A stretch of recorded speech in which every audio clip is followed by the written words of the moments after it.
முதலமைச்சர் மு.க.ஸ்டாலின் ரயில்வே கட்டண உயர்வுக்கு ஜூலை மாதத்திலிருந்து உயர்த்தப்பட இருப்பதாக சொல்லப்படக்கூடிய ரயில் கட்டண உயர்வுக்கு கடுமையான கண்டனங்களை தெரிவித்திருந்தார். இதற்கு தற்போது பதில் கொடுக்கக்கூடிய வகையில் எதிர்க்கட்சித் தலைவர் அஇஅதிமுகவின் பொதுச் செயலாளர் இபிஎஸ் சரமாரி கேள்விகளை எழுப்பியிருக்கிறார். ரயில் டிக்கெட் கட்டண உயர்வு குறித்து வேதனை தெரிவித்துள்ள முதலமைச்சர் மு.க.ஸ்டாலின் ரயில்களுக்கான கட்டணத்தில் பைசா கணக்கில் உயர்த்தப்பட வாய்ப்பில்லை என்று குறிப்பிட்டிருக்கிறார். ரயில் டிக்கெட் கட்டண உயர்வு குறித்து கவலையை வெளிப்படுத்திய முதலமைச்சர் ஸ்டாலினுக்கு இபிஎஸ் தரமாரியான கேள்விகளை முன்வைத்திருக்கிறார். ரயில்களுக்கான கட்டணத்தில் பைசா கணக்கில் உயர்த்தப்பட உள்ளதாக வந்த செய்தியை கேட்டு முதல்வர் அப்படி பேசுவதாக கூறியிருக்கிறார். ரயில் டிக்கெட் கட்டண உயர்வு குறித்து கவலையை வெளிப்படுத்திய முதலமைச்சர் ஸ்டாலினுக்கு எதிர்க்கட்சித் தலைவர் இபிஎஸ் தரமாரியான கேள்விகளை எழுப்பியுள்ளதோடு ரயில்களுக்கான கட்டணத்தில் பைசா கணக்கில் உயர்த்தப்பட உள்ளதாக வந்த செய்தியை கேட்டு முதலமைச்சர் கவலை தெரிவித்ததாகவும் குறிப்பிட்டுள்ளார்.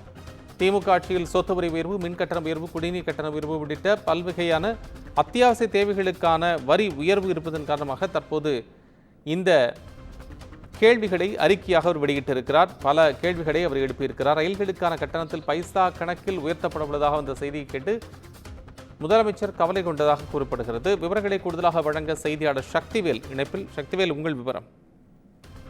நிச்சயமாக. வணக்கம் கோபால்.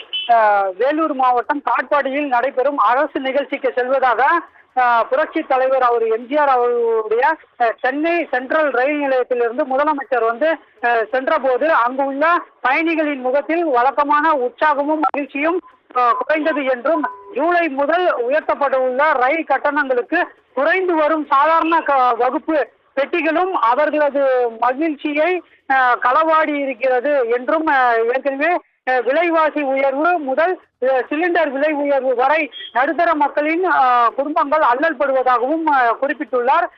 கவலையை மேலும் அதிகரித்துவிட வேண்டாம் என்றும் தெரிவித்துள்ளார். குறிப்பாக நடுத்தர மக்கள் பயன்படுத்தும் ரயில்களின் கட்டணத்தை உயர்த்தும் மத்திய அரசின் முடிவை ஏற்கத்தக்கதல்ல. உடனடியாக ரயில் கட்டணம் உயர்வை கைவிடும்படி கேட்டுக்கொள்கிறேன் என்றும் குறிப்பிட்டுள்ளார். ஆனால் ரயில்களுக்கான கட்டணம் பைசா கணக்கில் உயர்த்தப்பட உள்ளதாக வந்த செய்தியை கேட்டு மக்களின் முகங்களில் உற்சாகமும் மகிழ்ச்சியும் களவாடப்பட்டு இருக்கிறது என்றும் முதலமைச்சரே தெரிவித்ததாக குறிப்பிட்டுள்ளார்.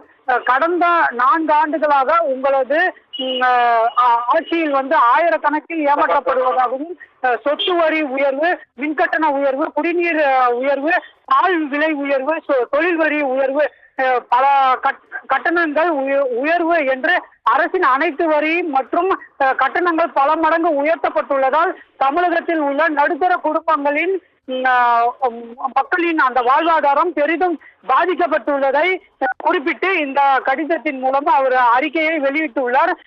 குறிப்பாக உங்களால் ஏற்றப்பட்ட வரி கட்டண உயர்வுகளை குறைக்க வேண்டும் எனவும் தோன்றவில்லையா எனவும் கேள்வி எழுப்பியதோடு தமிழக மக்களின் சந்தோஷங்கள் எல்லாம் கொள்ளையடித்த நபர் களவாடித்தனமாக செயல்படுவதாகவும் இதில் குறிப்பிட்டுள்ளார். கோபால்,